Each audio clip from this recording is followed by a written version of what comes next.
1980 के आधार पर वादग्रस्त संपत्ति का स्वामी है। माननीय द्वितीय प्रतिवादी प्रथम प्रतिवादी का पुत्र है। वादी ने वादग्रस्त संपत्ति को ₹10,000 में क्रय करने के लिए विक्रय अनुबंध दिनांक 5/7/1995 को प्रतिवादीगण से किया। माननीय विक्रय अनुबंध दिनांक को ही प्रतिवादीगण को वादी द्वारा संपूर्ण राशि अदा कर दी गई। प्रतिवादीगण ने वादग्रस्त संपत्ति का आधिपत्य उसी दिन वादी को सौंप दिया। तब से वादी वादग्रस्त संपत्ति का आधिपत्य होकर उसका उपभोग भी कर रहा है। प्रतिवादीगण ने प्रतिवादी क्रमांक 1 के पक्ष में निष्पादित मूल विक्रय पत्र दिनांक 18/3/1980 को वादी को उसी दिन अर्थात विक्रय अनुबंध दिनांक को ही दे दिया था। विक्रय अनुबंध के अनुसार प्रतिवादीगण वादी अथवा उसके द्वारा नामित व्यक्ति के पक्ष में विक्रय पत्र निष्पादित करने हेतु सहमत हुए थे। 5/6/2007 को वादी ने प्रतिवादीगण से मौखिक तौर पर लिखित नहीं मौखिक तौर पर अपने पक्ष में विक्रय पत्र निष्पादित करने को कहा, जिस पर प्रतिवादीगण ने 6 माह के भीतर विक्रय पत्र निष्पादित करने को कहा, क्योंकि वो लोग तिरपुर में नौकरी कर रहे थे। इसके पश्चात भी प्रतिवादीगण ने वादी के पक्ष में विक्रय पत्र निष्पादित नहीं किया। उसके बाद 4/1/2009 को वादी को जब ये पता लगा कि वो उस संपत्ति को बाजार मूल्य बढ़ जाने के कारण उस संपत्ति का विक्रय किसी अन्य व्यक्ति को करने जा रहा है, तो उसने 5 तारीख को यानी 5/1/2009 को वादी ने प्रतिवादीगण को अपने पक्ष में विक्रय पत्र निष्पादित करने का नोटिस भी भेजा। इसके बाद प्रतिवादीगण ने वादी के आधिपत्य में हस्तक्षेप करने का प्रयास किया और इसके बाद उन्होंने प्रयास किया है और उसके बाद जो है 24 तारीख को उन्होंने दावा पेश किया है। मैं कुछ प्लेंटिफ की तरफ से साक्ष्य भी आपके समक्ष प्रस्तुत करना चाहूंगी। जो भी साक्ष्य कोर्ट को दिए गए हैं मैं उसका विवरण इस प्रकार रखती हूँ कि वादी ने स्वयं को एवं 3 अन्य साक्षियों को वादी साक्षीगण के रूप में परीक्षित किया है। वादी ने अपने साक्ष्य में वादपत्र में किए गए अभिवचनों को दोहराया और अपने प्रदर्शन A1 लगायत A8 तक के दस्तावेजों पर विश्वास किया है। वादी साक्षी क्रमांक 2 एवं 3 प्रदर्शन A1 के अनुबंध पत्र में प्रमाणिक साक्षी है, जबकि वादी साक्षी क्रमांक 4 प्रदर्शन A1 के अनुबंध पत्र का लेखक है। इस प्रकार से स्वतंत्र जो भी साक्षी है वो स्वतंत्र है, जिन्होंने अपना कार्य किया है वही साक्षी। दस्तावेज के प्रमाणिक साक्षियों एवं लेखक के अतिरिक्त वादी ने वादपत्र के अभिवचनों को प्रमाणित करने के लिए अन्य किसी स्वतंत्र साक्षी को परिचित नहीं कराया है। जिन्होंने कार्य किया है वही कोर्ट के समक्ष प्रस्तुत हुए हैं। वादी व प्रतिवादी के मध्य एकमात्र पत्राचार 5/1/2009 को वादी के द्वारा प्रतिवादीगण को भेजा गया, जो प्रदर्शन A3 का नोटिस मात्र है। वाद पेश करने के पूर्व भेजे गए नोटिस को प्रदर्शन A6 के रूप में प्रदर्शित किया गया। इसे प्रथम प्रतिवादी के द्वारा प्राप्त भी किया गया। इसके डाक अभिस्वीकृति को प्रदर्शन A1 के रूप में प्रदर्शित किया गया है। प्रदर्शन A6 के नोटिस का जवाब दिनांक 20/1/2009 तथा प्रदर्शन B2 का अभिस्वीकृति कार्ड यह दर्शित करता है किसी वादी के अधिवक्ता के द्वारा यानी 24/1/2009 को प्राप्त भी किया गया। दावा 24 जनवरी 2009 को पेश किया गया है। प्रथम प्रतिवादी को विक्रय अनुबंध के अनुसार विक्रय पत्र निष्पादित करने का नोटिस दिए जाने के 19 दिन के भीतर दावा पेश कर दिया गया। नोटिस का जो जवाब प्रथम प्रतिवादी के द्वारा दिया गया था, वादी के अभिभावक को दावा प्रस्तुत करने की दिनांक को ही प्राप्त हुआ था। प्रदर्शन A1 का विक्रय अनुबंध दिनांक 5/7/1995 संपत्ति के विक्रय के लिए था। यह प्रतिवादी द्वारा उसे प्राप्त किए गए ऋण की प्रतिभूति बतौर नहीं लिया गया था। वादी की यह भी साक्ष्य है कि प्रतिवादीगण ने उससे 10,000 रुपए की पूर्ण प्रतिफल राशि प्राप्त करके उसके पक्ष में प्रदर्शन A1 का विक्रय अनुबंध पत्र लिखा गया और उसके द्वारा संपूर्ण प्रतिफल राशि विक्रय अनुबंध की दिनांक को ही उसको अदा की गई। विक्रय अनुबंध पत्र में इस बात का स्पष्ट उल्लेख है कि प्रतिवादीगण वादी की इच्छा के अनुसार उसके पक्ष में अथवा उनके बताए हुए व्यक्ति के पक्ष में विक्रय पत्र निष्पादित करेगा। प्रतिवादीगण तिरपुर में नौकरी करते थे। उन्होंने उससे विक्रय पत्र निष्पादित करने के लिए समय मांगा था, इसलिए वादी ने दावा पेश नहीं किया। वादग्रस्त संपत्ति का एकमात्र स्वामी प्रथम प्रतिवादी है और उसके द्वारा विक्रय अनुबंध की दिनांक को ही उसे प्रदर्शन A2 के विक्रय पत्र दिनांक 18/3/1980 का मूल दस्तावेज सौंप दिया गया। तो इस प्रकार से हमारे जो साक्ष्य है वो आपके समक्ष प्रस्तुत कर दिए गए हैं और मैं चाहूंगी कि हमारे जो प्लेंटिफ है उसको विशिष्ट अनुदान और जो स्थायी निषेधाज्ञा है वो दीजिए। महोदय, प्रतिवादी सादर प्रतिवाद पत्र पेश करने की इजाजत चाहता है। यह कि वादी के द्वारा पैरा 1 में लिखित बात स्वीकार व जवाब की आवश्यकता नहीं है। पैरा 2 में लिखित बात आंशिक रूप से स्वीकार है व आंशिक रूप से अस्वीकार है, क्योंकि कभी भी कोई विक्रय अनुबंध दोनों पक्षकारों के मध्य हुआ ही नहीं था। यह है कि बात पत्र की कड़िका 3 में लिखित बात स्वीकार है। बात पत्र की कड़िका 4 से लिखित बात गलत होने के कारण अस्वीकार है। बात पत्र की कड़ी का 5 में लिखित बात अस्वीकार है। यह कि बात पत्र की कड़ी का 6 में लिखित बात अस्वीकार है क्योंकि प्रतिवादी गण कभी ऐसी बात का सहमत नहीं हुआ था। यह कि बात पत्र की कड़ी का 7 में लिखित बात अस्वीकार है। बात पत्र की कड़ी का 8 में लिखित बात पूर्ण रूप से अस्वीकार है। बात पत्र की कड़ी का 9 में लिखित बात अस्वीकार है। बात पत्र की कड़ी का 10 में लिखित बात गलत होने के कारण अस्वीकार है। विशेष कथन इस प्रकार है। प्रतिवादी गण ने वादी के द्वारा बात पत्र में किए गए अभिवचन को इनकार करते हुए विशिष्ट रूप से अभिवचित किया है। द्वितीय प्रतिवादी ने वर्ष 1991 में वादी से 10,000 रुपए उधार लिए थे और उक्त ऋण को सुरक्षा के संबंध में प्रतिवादी गण को वादी के पक्ष में प्रॉमिसरी नोट लिखा था। प्रतिवादी गण ने 3 रुपए प्रति सैकड़ा प्रति माह की दर से ब्याज भी अदा किया था। चूंकि प्रतिवादी गण को अपने व्यापार में घाटा हुआ, जिस कारण से वादी गण को ब्याज अदा नहीं कर सके तथा उन्होंने बाध्यस्थ संपत्ति से संबंधित मूल दस्तावेज वादी को प्रतिभूति बतौर सौंपे थे। उन्होंने वादी को अपने दस्तखत किए हुए एक कोरा कागज स्टाम्प के रूप में दिया था। वादी ने उनसे कहा था कि वह कोरे स्टाम्प पेपर मासिक ब्याज की समुचित अदायगी के लिए प्रतिभूति बतौर में ले रहा है। वादी ने यह भी कहा था कि वह ब्याज अदायगी के संबंध में बाध्यस्थ संपत्ति का ब्याज भी लेगा और प्रतिवादी गण से प्राप्त कोरे स्टाम्प पेपर को दस्तावेज लिखेगा। जुलाई 1995 में प्रतिवादी गण ने वादी गण से प्राप्त लोन को घटाने के लिए उक्त संपत्ति को विक्रय करने का प्रयास किया, किंतु वादी ने तत्काल कोरे स्टाम्प पेपर का उपयोग करके उक्त पर यह लिखा कि प्रतिवादी गण ने उसने उक्त संपत्ति को बेचने का अनुमति दिया था, किंतु ऐसा नहीं था। वह एक ऋण पत्र था जो बतौर दस्तावेज दिया गया था कि अगर वह ऋण अदा नहीं करेगा तो उसका उपयोग वह कर सकता है। यह एक मॉर्गेज है जिसमें व्यक्ति के हित का अंतरण होता है, संपत्ति का अंतरण नहीं होता है। प्रतिवादी गण खाली स्टाम्प पेपर हस्ताक्षर करने के दिनांक से वादी को संपूर्ण ऋण राशि 36% सालाना ब्याज सहित अदा करने के इच्छुक थे। प्रतिवादी गण को वादी द्वारा भेजा गया नोटिस दिनांक 5/1/9 को कभी प्राप्त ही नहीं हुआ था। विक्रय अनुबंध दिनांकित 5/7/1995 सत्य व वास्तविक नहीं है तथा उसका तात्पर्य कभी भी वादी को संपत्ति बेचना नहीं था। वादी एवं प्रतिवादीगण के मध्य हुआ संव्यवहार मात्र एक ऋण संव्यवहार था। अतः विनय है प्रतिवादी द्वारा प्रस्तुत जवाब दावा स्वीकार किए जाने का आज्ञा प्रदान करें।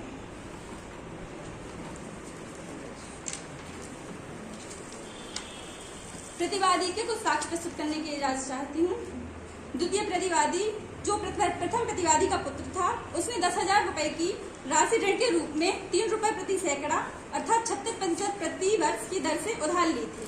वादी ने उसे कोरे स्टाम्प पेपर पर ऋण राशि को अदा के लिए प्रतिभूति बतौर हस्ताक्षर कर दिए, जिससे बाद के विशिष्ट अनुपालन हेतु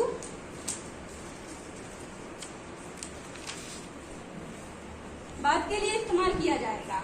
द्वितीय प्रतिवादी को संपत्ति में कोई अधिकार नहीं है और उसको विक्रय अनुबंध में शामिल किया जाना स्पष्ट है कि विक्रय अनुबंध मात्र ऋण की सुरक्षा के लिए किया गया था।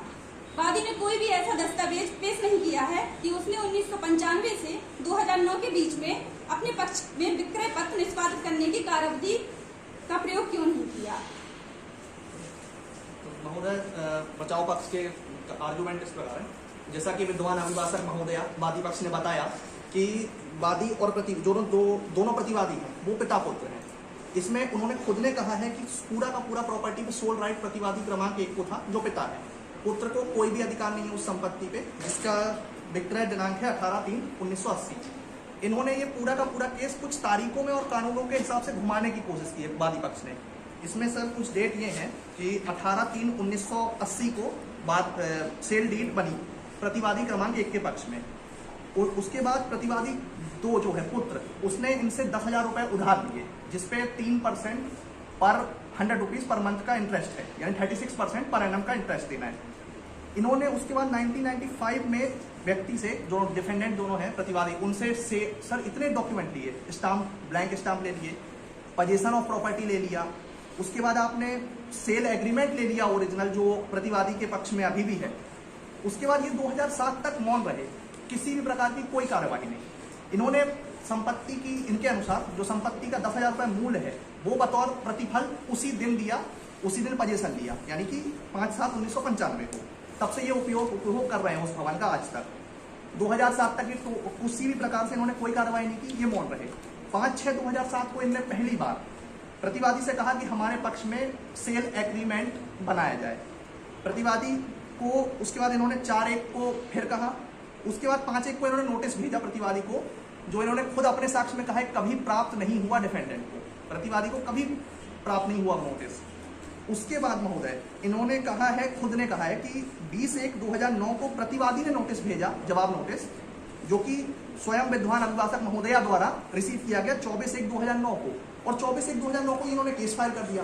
इसका मतलब ये पहले से रेडी बैठे थे केस करने के लिए, बिना जवाब जाने। जवाब क्या आएगा आप वो देखें, फिर उसके बाद आगे कार्रवाई करें। बिना जवाब जाने आप नोटिस कैसे, वो केस फाइल कैसे कर सकते हैं? पूरा का पूरा मतलब आपने केस फॉर्मेट रेडी रखा था और जैसे ही जवाब आया तुरंत फाइल कर दिया। इस पर तर्क नहीं बनता फाइल करने का। आपके पास पूरा वो होना चाहिए कि उसने मना किया, कब किया, कैसे किया, और आपने डायरेक्ट पहले से ही पूरा प्रोग्राम बना के रखा था कि मैं केस फाइल करूँगा। महोदय किसी भी आपको पोजीशन मिल गया था प्रॉपर्टी का ऑन 5/7/1995, आपको ओरिजिनल सेल एग्रीमेंट मिल गया था, आपको ब्लैंक स्टाम्प दिए गए थे, फिर आपको इतने साल, आप 2009 तक क्या कर रहे थे? 2009 तक आप मौन क्यों थे? क्योंकि मेरे हिसाब से अगर आप आगे आज की डेट में कोई व्यक्ति किसी से कोई संपत्ति खरीदे और पूरा कंसिडरेशन उसको ऑन स्पॉट दे, तो मेरे हिसाब से आदमी 2 दिन भी इंतजार नहीं करता कि भाई साहब सेल एग्रीमेंट बनाओ, सेल डीड बना के हमारे पक्ष में अभी निष्पादित करो, क्योंकि आप फुल कंसिडरेशन दे चुके हैं उसको। तो इनके 14 साल तक मौन रहने का तो लॉजिक समझ में नहीं आता, ये समझ से परे, लेकिन 14 साल तक इन्होंने कुछ क्यों नहीं किया? उसके अलावा ये मतलब 14 साल तक कर क्या रहे थे, ये एक समझ से परे की बात है। आपने ब्लैंक स्टाम्प लिए थे, उसका उपयोग आपने किया 4/1/2009 को, और उसका कोई रजिस्ट्रेशन नहीं है। ब्लैंक स्टैम्प पे आपने क्या लिखा ये किसी को नहीं पता। सबसे बड़ी बात, प्रतिवादी क्रमांक 1 उस पूरी संपत्ति का सोल ओनर है, तो आपने प्रतिवादी क्रमांक 2 को पैसे दिए, उससे क्या इंटरेस्ट रेट तय हुआ वो उसकी समस्या, उसमें प्रतिवादी क्रमांक 1 का तो कोई दोष है नहीं, तो आप किसी व्यक्ति से उसकी संपत्ति कैसे छीन सकते हैं? सर टीपीए की सेक्शन 6 सबसेक्शन 1 उसके अनुसार आपको कोई व्यक्ति जो उसको संपत्ति मिलने वाली है भविष्य में, उसका अंतरण नहीं कर सकता। तो यहाँ पुत्र जो प्रतिवादी क्रमांक 2 है, वो सिर्फ इस आशा पे कि मुझे ये संपत्ति कभी मिलेगी अंतरण नहीं कर सकता। सेक्शन 43 ऑफ टीपीए, आप किसी व्यक्ति से उसकी संपत्ति का जबरदस्ती अंतरण नहीं करा सकते। यहाँ प्रतिवादी क्रमांक 1 को बाध्य नहीं किया जा सकता कि वो अपनी संपत्ति का अंतरण करे वादी के पक्ष में। उसके अलावा महोदय जो 10,000 रुपए लिए थे ब्याज स्वरूप, वो स्वीकार है प्रतिवादी पक्ष को। प्रतिवादी पक्ष अभी तत्पर है इस बात के लिए कि वो 10,000 रुपए ब्याज मतलब मूल राशि तथा 14 वर्षों का ब्याज जो 50,400 रुपए होता है, कुल मिलाकर 60,400 रुपए देने के लिए अभी इच्छुक है। न्यायालय आदेश करे, अभी हम 60,400 रुपए प्लस जो इनका वाद व्यय हुआ है वो देने के लिए तत्पर है। आपका निवेदन है कि बात को खारिज किया जाए, जो इन्होंने माना है विशेष स्पेसिफिक परफॉर्मेंस ऑफ कॉन्ट्रैक्ट और परमानेंट इंजेक्शन, वो खारिज किया जाए और आदेश कर दिया जाए कि मूलधन प्लस ब्याज विद कॉस्ट हम देने के लिए तत्पर हैं। अभी माननीय न्यायालय से मेरा निवेदन है, आपने हमारे पक्षकार जो है, विपक्ष के जो हमारे अधिवक्ता हैं महान विद्वान, उन्होंने बताया है कि ये जो हमने जवाब दावा दिया है, उन्होंने हमारी जो बात है, हमारे जो वादी हैं, उनकी बात को सरासर झूठ ठहरा दिया है। ऐसा नहीं है। कारण ये है कि आपने कोई भी बात, आपने जवाब दावा उस दिन ही दिया जिस दिन आप केस करने जा रहे थे। पहली चीज, आपने जवाब दावा उस चीज का दिया। दूसरी बात, SRA की जो सेक्शन 16(6)(C)(2) है, वो ये बात कहती है कि हम तो हमेशा से ही इच्छुक थे, और जो वादी पक्ष था वो हमेशा से ही इच्छुक था और अपनी बात का पालन करने के लिए तैयार था। लेकिन आप ही तिरपुर में नौकरी कर रहे थे और आप ही ने कहा कि हम 6 माह बाद करेंगे। जब आपने 6 माह बाद नहीं किया तो 4/1/2009 को जब हमारे वादी पक्ष को ये बात पता चली कि वो किसी अन्य को विक्रय करने जा रहा है, तो उन्होंने केस दायर किया, उन्होंने नोटिस भेजा। आपने नोटिस का जवाब भी नहीं दिया। उसके बाद जब दावा पेश करने वाले थे उस दिन ही प्राप्त हुआ। जब दावा पेश करने वाले थे, मीन्स पहले पेश करने वाले थे, उसके बाद उनको दावा जो जवाब दावा है वो प्राप्त हुआ। तीसरी चीज, आपने कहा कि आपके पास स्टाम्प पेपर थे, आपके पास सिग्नेचर वाली जो था वो खाली पेज था। पहली चीज, कोई खाली पेपर पे साइन करना भी एक अनर्गल चीज है। दूसरी चीज, अगर आपने किया तो केवल 10,000 रुपए के लिए कोई पोजीशन कैसे दे सकता है? अगर नॉर्मल वे की आपने बात करी है कि इंसान अगर पैसे देता है तो दूसरे दिन ही वो कहता है भाई विक्रय पत्र आप तुरंत ही हमें रजिस्ट्री करा दो या फिर हमारा पूरा अनुबंध दे दो। तो आप जब 10,000 रुपए आप उधार ले रहे हो तो आपने कैसे कर दिया? आपने पोजीशन कैसे दे दिया? फिर उसके बाद आप बात कर रहे हैं कि उन्होंने स्टाम्प पेपर लिए, आपने कोई साक्ष्य नहीं दिया। हमने 3 साक्ष्य दिए हैं जिन्होंने जो लेखक भी है, साक्ष्य क्रमांक 2 है, साक्ष्य क्रमांक 3 है, लेकिन आपके द्वारा कोई भी साक्ष्य पेश नहीं किया गया, कोई भी साक्ष्य आपके द्वारा नहीं दिया गया, कोई भी साक्ष्य आपके द्वारा कोर्ट में पेश नहीं किया गया। तो आप ऐसा कैसे कह सकते हैं कि जो चीजें हैं या फिर वादी क्यों आपने 10,000 रुपए मात्र के लिए ही वो आपने पोजीशन दिया है और बाकी और कुछ है नहीं। तो ये बिल्कुल ही विक्रय पत्र था और आपको इसीलिए ही कहा गया था कि आपने जो बात बोली थी कि हम तिरुपुर में नौकरी कर रहे हैं, 6 माह बाद कर देंगे, उनके ऐसे संबंध रहे, जब इंसान के बीच में संबंध होते हैं तभी कोई कुछ करता है। तो एग्रीमेंट भी इसीलिए हुआ था कि और फिर जब नोटिस भेजा गया तो आपने 6 माह का समय मांगा, उसके बाद चीजें डिले हुई। वो इसलिए कि आपको जब पता चला गया, वादी पक्ष को जब पता चला कि आप कहीं और नौकरी कर रहे हैं और आप किसी और को विक्रय कर रहे हैं, तो उन्होंने नोटिस भी भेजा, आपने उसका जवाब उसी दिन दिया जिस दिन पेश हो रहा था। तो उस दिन अधिवक्ता को पता चला। एक पॉइंट बाकी है कि जो इन्होंने कहा कि 5/6/2007 को वादी पक्ष ने ओरली रिक्वेस्ट की थी प्रतिवादी पक्ष से कि उसके फेवर में सेल डीड की जाए। 5/6/2007 तारीख नोट करने लायक है। इन्होंने कहा उसका मना करने का कारण यह था प्रतिवादी पक्ष का कि हम त्रिपुर में नौकरी कर रहे हैं और 6 महीने में कर देंगे। 6 महीने होते हैं 5/12/2007 को। इन्होंने नोटिस कब जारी किया? 4/1/2009, पूरा 1.5 साल बाद। आप 6 महीने बाद फिर से नोटिस जारी करिए, या फिर से एटलीस्ट कुछ एविडेंस होना चाहिए, आपने पूछा बताया कुछ तो किया होता। आप सीधे 1.5 साल फिर से हो गए। पहले आप 12 साल होश में नहीं थे कि करना क्या है, अचानक आप फिर 1.5 साल के लिए वो हो गए। लोग एक प्रोसेस के तहत आना चाहिए। और आर्टिकल 54 लिमिटेशन एक्ट जो शेड्यूल 2 में दिया हुआ है, उसमें लिखा है specific performance of a contract के लिए टाइम लिमिट है 3 साल। मतलब अगर उसमें कोई स्पेसिफिक टाइम लिमिट नहीं दी है कि ये कॉन्ट्रैक्ट कब करना है, तो उसके हिसाब से होगा जो दी हुई है डेट। अगर दी है स्पेसिफिक कोई डेट कि इस डेट पे आपको ये एग्रीमेंट कॉन्ट्रैक्ट पूरा करना है, तो उस डेट तक है लिमिटेशन। नहीं दी है तो 3 साल। इन्होंने लिमिटेशन स्टार्ट करनी चाहिए नोटिस की डेट से, ये नहीं कर सकते ऐसा। माननीय न्यायालय, हमारे एग्रीमेंट में क्या बोलते हैं, कॉन्ट्रैक्ट एक्ट की सेक्शन 55 के अकॉर्डिंग कोई भी लिमिटेशन थी ही नहीं कि आप कितने टाइम के बाद करेंगे।